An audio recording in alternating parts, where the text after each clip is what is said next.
Cada semana Tyler y yo dábamos las reglas que él y yo decidíamos. Caballeros, bienvenidos al Club de la Pelea.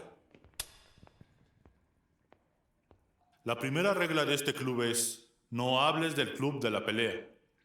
La segunda regla del club es: nunca hables del Club de la Pelea.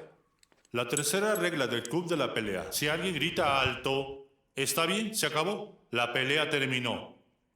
Cuarta regla: solo 2 sujetos en una pelea. Quinta regla: una pelea a la vez, amigos. Sexta regla: sin camisas y sin zapatos. Séptima regla: las peleas durarán lo que tengan que durar. Y octava y última regla: si esta es tu primera noche en el Club de la Pelea, debes pelear. Este sujeto del trabajo, Ricky, no podría recordar si le ordenaste plumas con tinta azul o negra. Pero Ricky fue un dios por 10 minutos cuando le dio una paliza al mesero de la cocina local. A veces lo único que podías escuchar eran los sonidos fuertes sobre los gritos.